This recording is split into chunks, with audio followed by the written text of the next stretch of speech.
Hey there! Ha ha!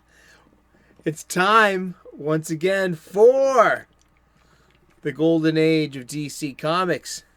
365 days where I take this beloved hardcover coffee table book given to me about 2 decades ago by one of my best friends. It has been surfing my coffee table ever since and has been a constant source of comic book shop style conversations. The kind we used to have back in the comic book shops. You know, on any given Wednesday. I love comic books, and if you love comic books as much as I do, then you are in the right place at the right time, my friend. You are literally the most important ingredient of this show. You and we are having a conversation. I'm going to let this Guinness settle. That's how you pour a Guinness out of a can. For anyone interested.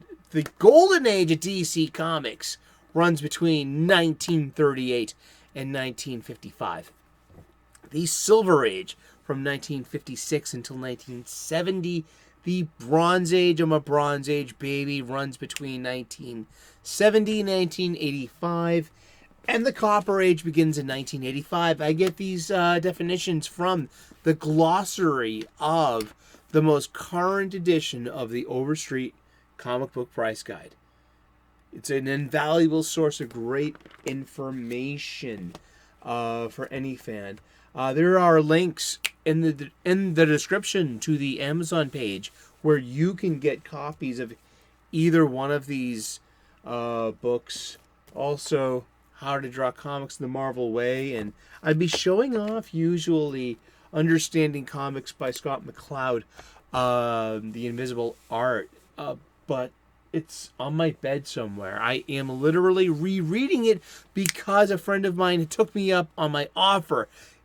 James, the Ginger Ninja Harris, bought a used copy. Isn't that great? I mean, oh, hello. Sorry about that. Yeah. That's just amazing. Someone actually listened to what I said. Yes, I'm just joshing. I'm taking this 365 days book and using it for its intended purpose. We're doing a page a day. We're opening up to today's date. We're going to look at some comic book art of an antediluvian age. We're going to read the blurb, and then we're going to talk about comic books. And we're going to talk about comic books every day for the rest of the year. Usually right about now, I put in something called the escapism caveat. And, I thought it was mugging way too much space at the beginning of the show. So I gave it its own video. I aired it out. I gave it its own space and its own place. And it's about activism and advocacy and agendas and messaging inside of our fictions when we go to our fictions to be escapism, a break from all of these world's problems. So how do we balance that? I address that. I'm going to put it at the end of the show. Tune in there and give me your thoughts there. Seriously, I'd like to hear your... we're going to have that conversation in those comment sections. So let me know what you think. All right, let's do it. It's September the 23rd. I hope you're having an excellent day. I hope that you're conquering your problems and not being conquered by them. Over and out. There we go. Yeah, I'm ripping off FM DJs of yore. It's September the 23rd. Hi. And it's art by Sheldon Moldoff. And this is not good art in my humble opinion. And we're going to get to that. From Flash Comics number 13, January of 1941. Remember, America had not yet entered World War II. World War II has been going on since 1936. But remember, we're all the way over here. I'm shooting this from the United States of America, and where the streets are paved with gold, and there are newsboys on every corner with these hats, going Walk Street, get the late edition. Okay, enough of that. Let's look at this terrible art. Okay, I usually don't say stuff like that. I've said it a few times, but there's like this. Okay, he's got musculature in his legs, and there's a feline, jungle cat, doing its things. Just the wings do not look like they're flexing, or in a state of motion or even rest. If you know what I mean, like if you ever seen a red-tailed hawk light on a squirrel, I'll get to that too. All right, let's read the blurb. It's a really wordy blurb. I don't care, but it's art by Sheldon Moldoff from Flash Comics number 13 of 1941. Okay, remember I put that pint of Guinness down? You gotta let a Guinness settle. Okay, didn't spill anything. And that's how you pour out one of these nitro cans. Yeah, it's, you put it right into the glass. You tip it upside down like that. You let it rest just a little bit. And then you pour it like you're a bartender.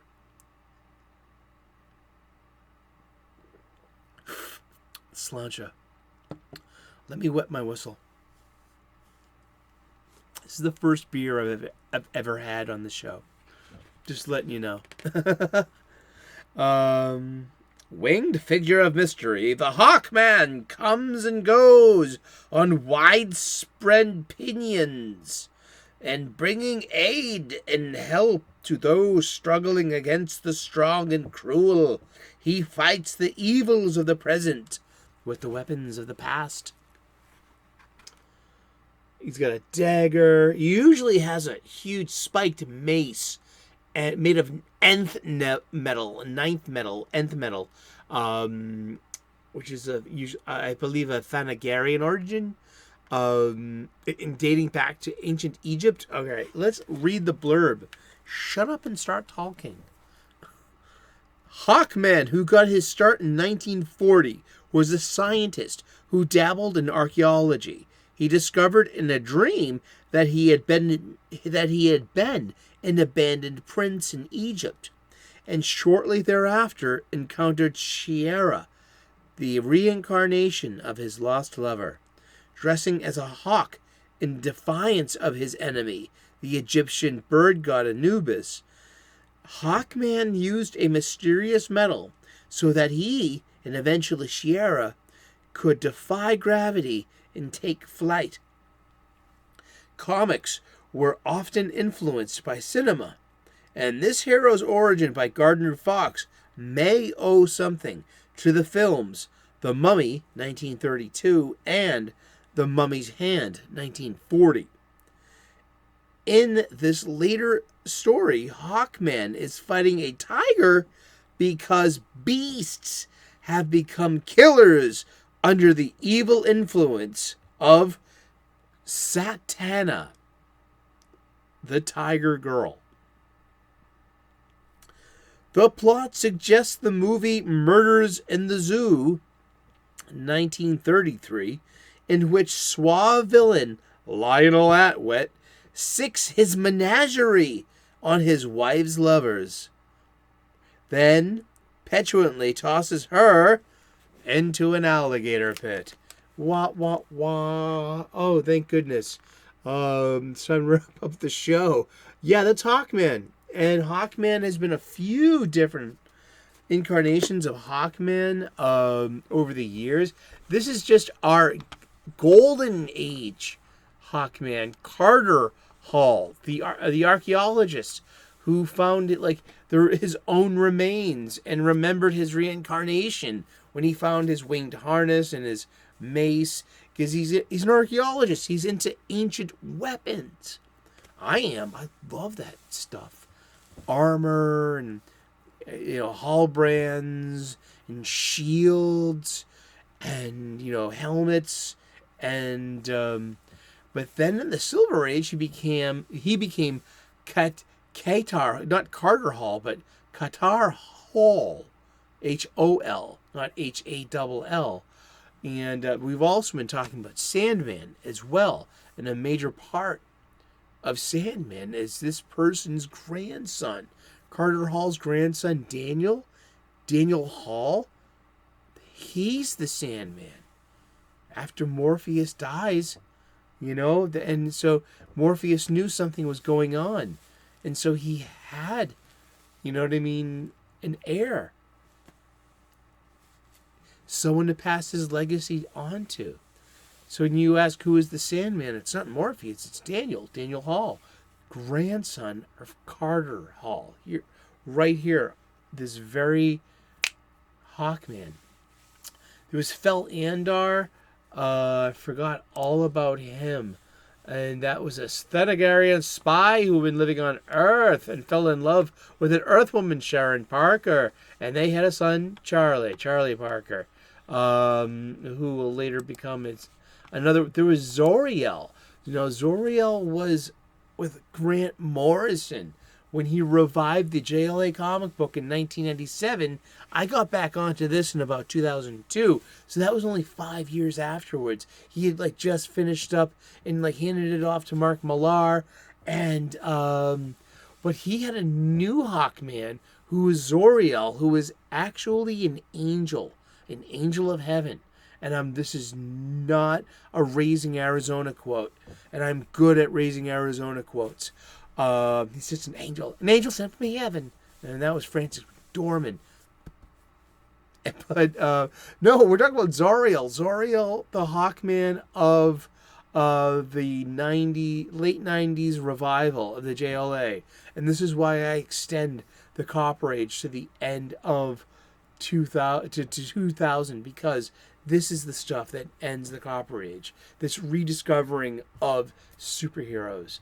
And this new Hawkman, an earthbound angel of the Eagle Host, was to be introduced into JLA number 6, June of 1997. Morrison was denied permission to use the name Hawkman by DC Editorial, which was still considered radioactive due to the complex post-crisis continuity problems with the character. See, the character always works best when he's Carter Hall and just simple, or Qatar Hall, the Silver Age Thanagarian cop that I grew up with. But there's going to be a real, honest-to-goodness Carter Hall in the upcoming movie Black Adam. And but unfortunately, there's the modern luggage and modern expectations and writings and stuff. So he's always been Caucasian, and in this movie, he's a person of color. He's a black guy, but you know what? He's okay. Carter Hall's reincarnated from an Egyptian dude, and so Carter can be anyone. So there's leeway and adaptation here. It's not like you're making Othello anything else but a Moor, with the expectation of that character and that situation. There was always a thing about Othello. He's married to Desdemona. He's in the court. He's an expat. He's from somewhere else.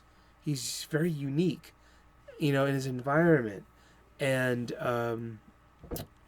there's a really, Othello is one of Shakespeare's coolest. Seriously. But you're not going to race swap Othello. You're not going to race swap T'Challa or Storm. But, Carter Hall, his character is based in reincarnation.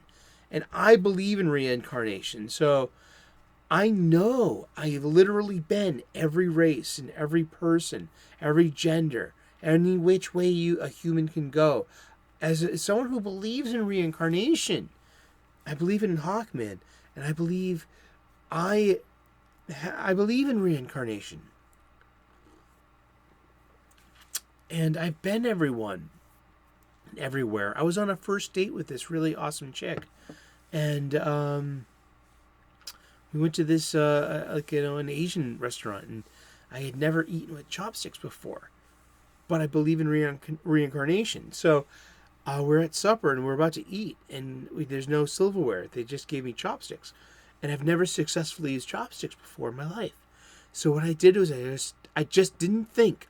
I just picked up the chopsticks and started eating with them.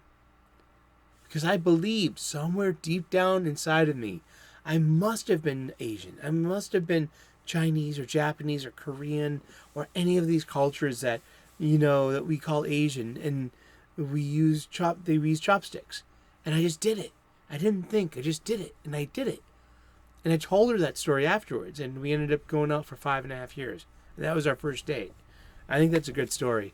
It's about reincarnation, and it's about, I don't know. I mean, I'm okay with that, and it doesn't have to have my permission anyway. But what do you think? We've been talking about comic books. We've been talking about Hawkman we've been talking about Hawkman today. Awesome. I got a good conversation about Hawkman. I didn't think I was getting anything out of this bad art. But what do you think? Leave it in the comments section, please. Like and subscribe. I would love to earn your subscription. We make daily content here. We talk. I got a new show coming up. It's called the 31 Days of Halloween, and it's starting on October 1st. And I'm gonna watch 31 horror movies over the course of October, and I'm gonna end with one of my favorite horror movies that actually hits me culturally, and how Halloween hits me culturally. There's a lot going on. So join me for that. We talk about comic books every day. We talk about gratitude. We talk about spirituality. I point out planets in the morning sky saying, hey, look, there's Venus. Stuff like that. So join us, please. Thank you so very much. Have a great day. Namaste. Good luck. We'll see you again tomorrow on those funny pages. Bye-bye.